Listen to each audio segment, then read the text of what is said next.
Alicia at Sir Leopoldo? Ay, kayo po yun, ma'am? Ayun, kasi po, Nay, kami po yung pinagbilhan ng lupa ni Ma'am Jolly. Kami po yung may-ari. Eh, hindi pa po siya nakakabayad ng ng hulog sa amin. Ilang buwan na po. Tapos na po yung niya. Tapos na po yung usapan namin. Dapat ngayong buwan lang po ito. Ito yung po yung co-maker, tsaka po si Sir Leopoldo.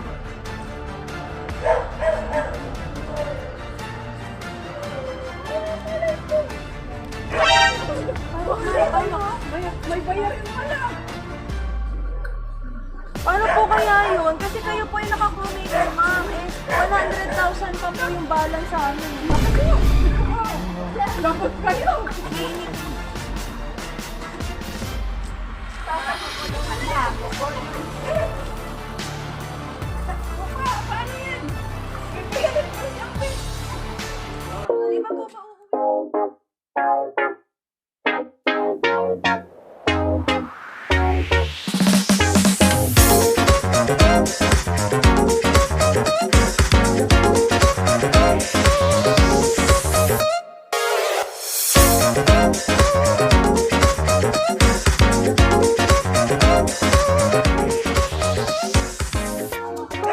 kasi lagi po niya dinadahilan sa amin, nagpapadala daw po siya sa inyo sa Bicol kasi papagawa daw po ng bahay. Ano po kaya yung 100,000 na po yung balance sa amin? Ibigay niyo na yung talabaw niyo doon. Pinapadawang bahay. Ibigay niyo na yun para may pangbayad kayo.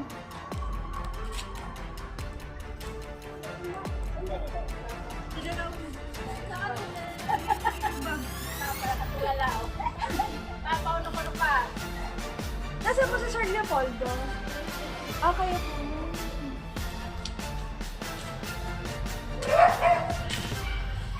Ano po kaya yung time? Di na ako umiwas. Di na umiwas.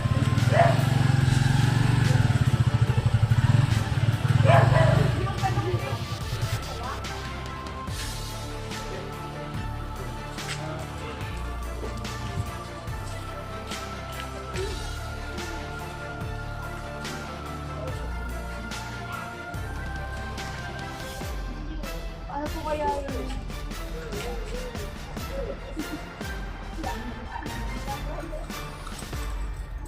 Ba't wala pa rin kami ang kitchen ni Sigulipit na may utang pa pala? Tapos, ayan. Kaya wala rin kayo. Para kaya siguro para maharap kayo sa utang niya. Kakauwi niyo lang po. Ako, pasensya na po. Mga bunga yung mga tips.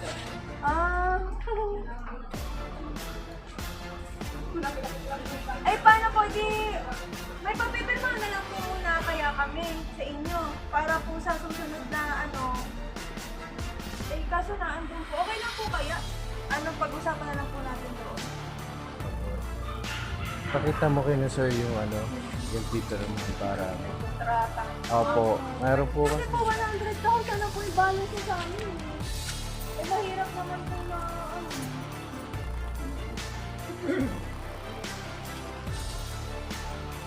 Paano na lang po namin para kumakita niyo po yung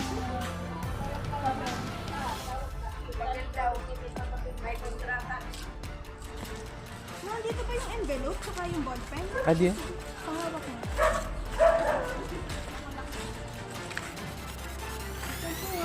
I-check ko lang po. Buksan ko naman.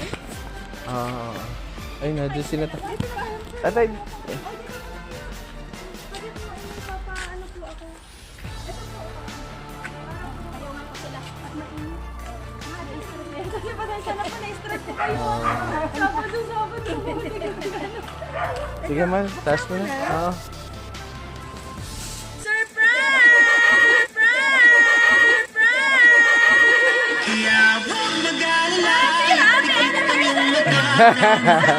Hinga mo Joke lang po yun. At hindi po kami ang may-ari ng lupa na binigyan nila.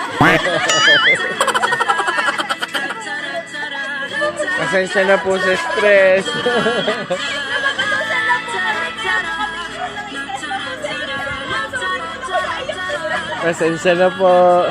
Happy anniversary po sa inyo. At obviously po, kilala niyo po siguro kung sino po ang nagpadala ng napakagandang surprise nito para sa inyo. Bakit po kayo naiyak? Tumba sa 100,000. Ano po masasabi niyo? Meron po kayong 50,000? Wow! Para po sa inyong dalawa. Dahil ayan po. Opo. Happy anniversary po para po sa inyo. Ayan po. Dahil 50 years na po kayo sa sana all may forever. 50,000 din po ang regalo po sa inyo. Sino po kayo nagpadala na? Hindi nga namin alam. Kaya naano kami eh. Idea? Kasi namurugima. Kayo mga co-maker, ano? Joke lang po yun ah. Opo, joke lang po. Dito po tayo, ma'am and sir. Ayan po, meron po siyang espesyal na mensahe po para sa inyo. Malalaman niyo po siguro kung sino po ang nagpadala ng napakagandang surprise na yan. Mama and Papa, happy 50th years wedding anniversary po sa inyo. Sana all may forever. Dahil 50 years na kayong nagmamahalan, deserve nyo ang 50,000. Pasensya na kung medyo kinabahan kayo sa pa-intro ng surprise ko, haha. Ganon muna dapat bago ko kayo paiyakin at pasayahin. Napaka-torture naman, ano po? Mama, Papa, unang-una, nagpapasalamat ako sa Panginoon dahil binigyan niya kami ng magulang na kagaya nyo. Kahit ang dami namin magkakapatid, na itaguyod nyo kami ng maayos, pinalaki nyo na may takot sa Diyos. Doon pa lang, napaka-bless na namin sa inyo. Kaya sobrang mahal namin kayo.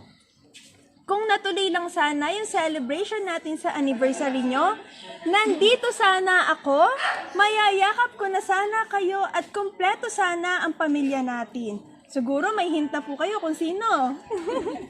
Di man natuloy yung pagbakasyon ko para isurprise kayo, gumawa pa rin ako ng paraan para maiparamdam ko sa inyo kung gaano ko kayo kamahal at gusto namin na maging memorable yung 50th years nyo. Kasi sobrang proud kami na bilang anak nyo na naabot nyo yung ganong katagal na pagsasama. Kaya sana, mas lalo pang lumakas ang pangangatawan nyo. Tandaan nyo, hindi nyo pa nakikita yung apo ko, ay yung apo nyo sa akin. Ha ha ha! At mas lalo lang kayong maging malakas kasi ihahatid nyo pa ako sa altar pag kinasal ako. Mama, yung perang bigay ko sa inyo, magpapustiso ka na. Kasi alam kong yun ang gusto mo. Kaso sabi mo nga, saka na pag okay na ang bahay natin. Kaya ngayon medyo okay na ang bahay natin, deserve mo naman ngayon ang pustiso para di ka na nahihiyang tumawa. At magpakabit na kayo ng gripo para hindi na kayo nahihirapan mag-igib ng tubig lalo na sa mga baboy. Diba?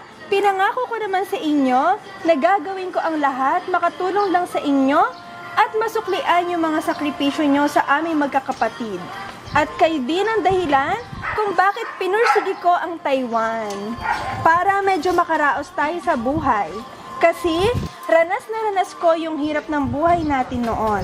Pero napakabait ng Panginoon, hindi nila tayo pinabayaan. Papa, sobrang thank you kasi kahit ayaw mo magbiyahe pa Batangas, napilit ka. Kasi ang rason mo, may simbahan naman sa Bicol. Bakit dito pa sa Batangas kayo sisimba? Ito yung dahilan kung bakit pinilit ko kayong magbakasyon kanila Ate Juliet. At makasama nyo silang mga anak nyo at apo nyo. Pa, kahit sobrang strict nyo sa amin, simula bata pa kami, naging magandang karanasan yun sa amin. Lalo yung pinainom mo kami ng nilagang lastiko. Hala, bakit? Na-rewind tuloy. Best experience yun sa amin ni Ate Jinky. Dahil sa paghihigpit mo sa amin noon, mukhang napapatanda na yung pag-aasawa namin ngayon. Basta, magpalakas lang kayo ni Mama at hindi nyo pa nakikita yung apo nyo sa akin. At ihahatid nyo pa ako sa altar kapag kinasal na ako. Kailan ba ikakasal si Madam? Baka makahigop na sa Hanggang dito na lang ang mala MMK kong mensahe sa inyo. Mahal na mahal ko kayo at sobrang miss na miss ko na kayo. Once again, happy 50th years wedding anniversary po sa inyo, Mama and Papa. Sana'y napasaya ko kayo sa aking munting sorpresa. Sending love from Taiwan. Sino po kaya yon? Alam. Alam na! Ay, sino po kaya? Sino po ang nagpaiyak sa inyo at nagpa-stress? Walang iba. Walang iba kundi si... Ang Jollibee. Ayan, yes po, si Ma'am Jolie po ang nagpa-surprise ang mga yan para po sa inyo. Happy anniversary po ulit. Ayan, nakaka-proud naman po kayo kasi 'di ba? Kundi dahil sa inyo, wala din kayong mabubuting anak. Kala ko kasi, bayaran. Bigla kami Nabigla ko kayo. Ayun po, pasensya na po ha. Napagutusan lang po kami. Ano po ang mensahe niyo po kay Ma'am Jolie? Sa pinadala po nila sa inyo, bukod doon sa pang-i-stress niya. Para sa akin, ano lang yung pagkasama niya sa mga kasama niyang mga trabadora. Yan ang magandang pag-usap ko sa kanya. Yan, thank you po. Kayo po, ma'am. Ano po ang message niyo po sa pasurpresa po nila sa inyo? Salamat, B. Po. Inan mo sa amin. Hindi ko pigilan yung parang tuwang Huwag na muna. Mababa ang luha ni Oo, Madam. kapag ay tears of joy, ano po? Naiyak kayo kasi masaya kayo. Kaya nga. Yes. Pero ano po? Parang malungkot sa akin. Bakit po? Kasi wala siya. Malayo. Hindi naman po yung may iwasan. Pero yun nga po, pray lang po tayo. Opo, makakauwi Para din po mamaya si Madam. nandyan na siya, di ba? Sir, bigyan po kayo tubig, baka mamaya mainit kasi. Ayan po mga anak po, siguro nag-iiyakan na din yung mga nasa payong. Oh, yan na! Silipin nga Bakit natin. yung nag-iiyakan? Ayun nga. Ano po message niyo po kayo? Ayan. Happy 50 years anniversary and more anniversary. Yun. Ay, Yan, naman hug. po kung kaya. Yee! Hug and kiss po.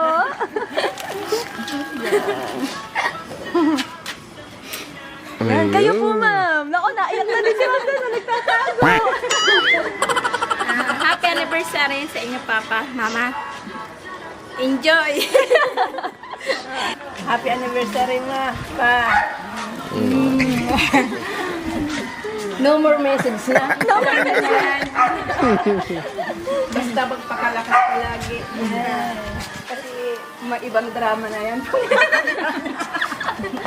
Naiiyak na kapag humahaba na ano po. Happy 50th anniversary sa inyo. Wish ko lang is maging healthy sa kayo. Thank you. Kailangan po silang maintenance. My Pai, happy 50th wedding anniversary. Magmahalan lang kayo ng magmahalan. Yun lang. Sobra. Thank you. Yan, tama naman yan. Ano, sana all talaga.